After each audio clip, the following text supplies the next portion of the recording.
Hello everyone, কেমন আছো সবাই? আজকে চলে এসেছি শিটং ডায়েরির পার্ট 5 নিয়ে।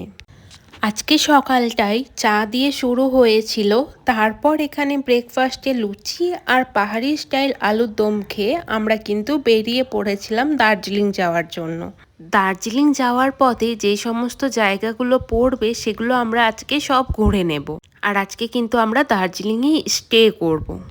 এই জায়গাটা দেখো কত সুন্দর না? আমাদের ড্রাইভার দাদা একটু চা খাচ্ছিল, সেই জন্য আমরা এখানটাই একটু দাঁড়িয়েছিলাম। এরপর আমরা চলে যাব জিগজ্যাগ রোড।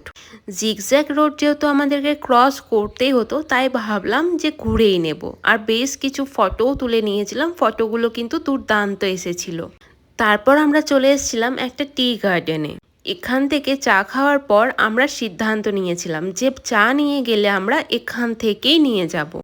তারপর ওই যে চা বাগানের যে ড্রেসগুলো হয়, আমি ঠিক জানি না এগুলোকে কি বলে, তবে সেগুলোই আমি পরে নিয়েছিলাম, সাথে আমার বরকেও পরিয়ে দিয়েছিলাম। জানি না আবার কবে আসব বা কখন আসব, তাই কোনো কিছু মিস করতে চাইনি। যতটা পেরেছি আমাদের মতো করে আমরা এনজয় করার চেষ্টা করেছি। আশা করছি তোমাদের ভালো লাগবে। পুরো ভিডিওটা দেখে কিন্তু আমাকে অবশ্যই জানিও।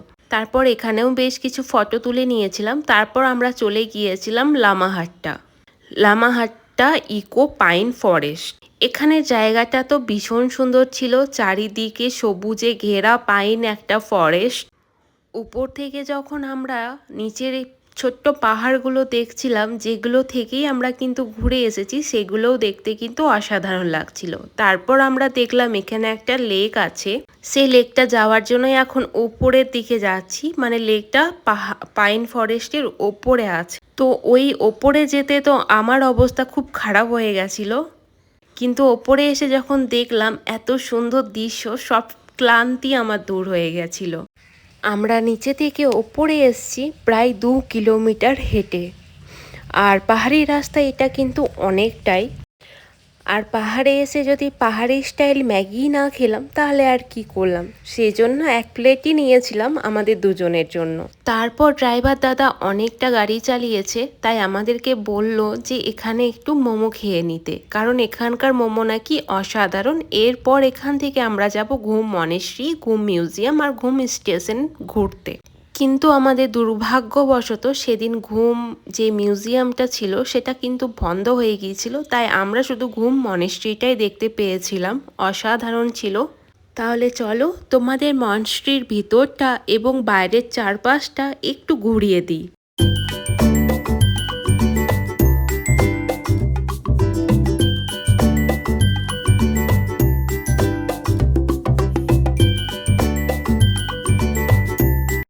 বাইরে যে রেল লাইনটা দেখা যাচ্ছে এটা কিন্তু টয় ট্রেনের লাইন। আমাদের ইচ্ছা আছে এরপর যখন আমরা দার্জিলিং আসবো তখন ঘুম থেকে দার্জিলিং বা দার্জিলিং থেকে ঘুম আমরা আসবো টয় ট্রেনে করে। আমরা এখন চলে এসেছি বাতাসিয়া লুপ দেখতে।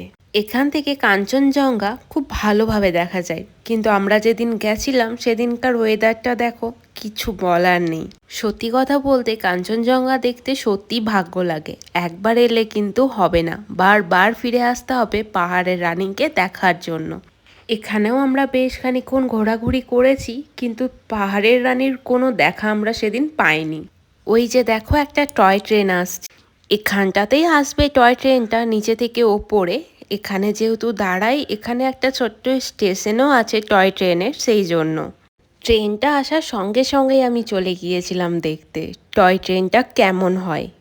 আমি জানো তো অনেক ছোটোবেলায় একবার দার্জিলিং এসেছিলাম, আমার সেরকমভাবে কোনো কিছু মনে নেই, তবে ওই ক্ষুদ্র ক্ষুদ্র কিছু স্মৃতি আমার এখনও মনে আছে। বাবার সাথে দার্জিলিং এসেছিলাম।